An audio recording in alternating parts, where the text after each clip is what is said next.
मगाशी आम्ही सगळे प्रश्न एकच विचारतोय। मंत्री महोदय, आपण पीक कर्जाची कर्जमाफी जाहीर केली।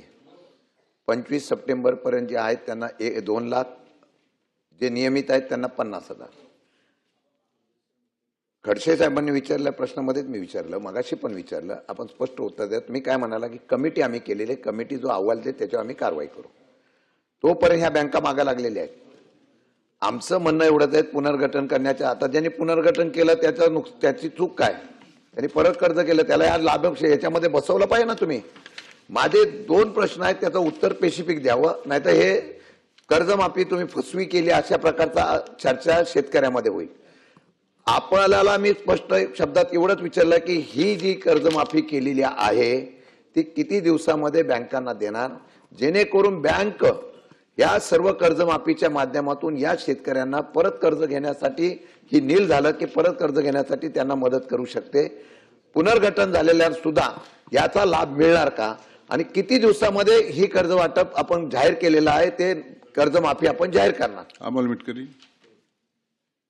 महोदय, स्कोपला धरूनच प्रश्न आहे, पण सदाभाऊ खोतांनी प्रश्न विचारल्यानंतर माननीय सहकार मंत्र्यांनी सांगितलं की शेतकऱ्यांनी अर्ज केल्याशिवाय त्याचं परस्पर पुनर्गठन होत नाही, म्हणजे परस्पर पुनर्गठनाचा विषय येत नाही।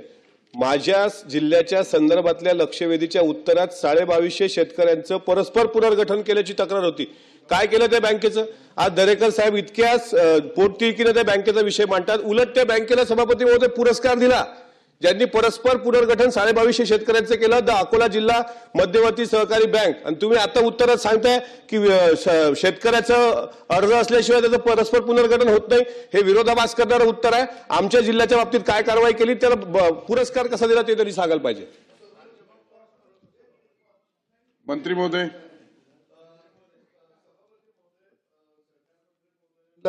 शशिकांत शिंदे साहेबांनी विचारला त्या अनुषंगानं की आपण 2025 सप्टेंबर पर्यंत जे शेतकरी थकबाकीदार आहेत त्यांना आपण कर्जमाफी देणार आहे। हे जर पैसे लवकर जमा नाही झालं तर नव्यानं पीक कर्ज आता मे मध्ये शेतकऱ्याला घ्यावं लागणार आहे, ते मिळणार नाही। तर जोपर्यंत पैसे जमा होत नाहीत आणि ते जरी नाही झाले तरी 2 लाखाच्या आत ज्याचं कर्ज आहे त्या शेतकऱ्याला नव्यानं पीक कर्ज देण्याबाबत बँकेला आदेश आपण देणार का? मंत्री महोदय, सगळे झाले आता। सभापती महोदय, कर्ज माफीच्या संदर्भामध्ये 30/6/25 अखेर थकबाकीत जे शेतकरी कर्जबाकी थकबाकीत आहेत ते पात्र आहेत, पहिला मुद्दा। दुसरा मुद्दा की ह्या लोकांना कर्ज देणारा त्या लोकांना देखील आज आपल्या बँकेच्या माध्यमातून कर्जाचे पैसे आहेत का असं त्यांनी विचारणं केलं होतं। आता त्यांची वसुली होईल, त्याच्यातून आपल्याला 800 कोटी जमाजात होतील आणि बँकेने काही पैसे बँकेचे काही पैसे आहेत।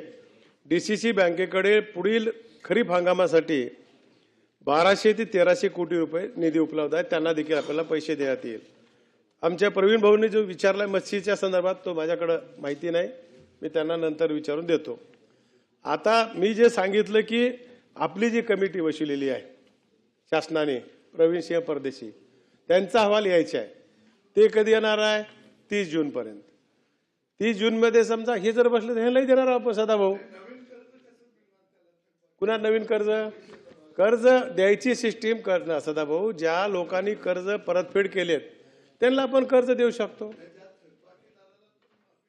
हो हो,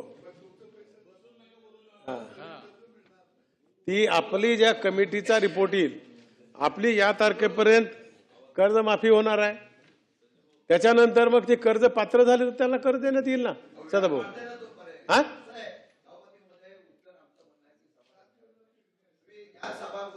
कर्जमाफी करताय, जाहीर केल्यानंतर आमची विनंती आहे, तो कर्जमाफी होते म्हणून तो शेतकरी कर्ज भरत नाही, व्याज चालू झालेला आहे, तुम्ही स्पेसिफिक सांगा ना इतक्या दिवसामध्ये करणार आहे, नाही तर तो मरून जाईल कर्ज व्याजाच्या माध्यमातून। सांगितलं ना त्यांनी 30 जून तारीख। स्पेसिफिक 2 गोष्टी बस, सगळ्याचं उत्तर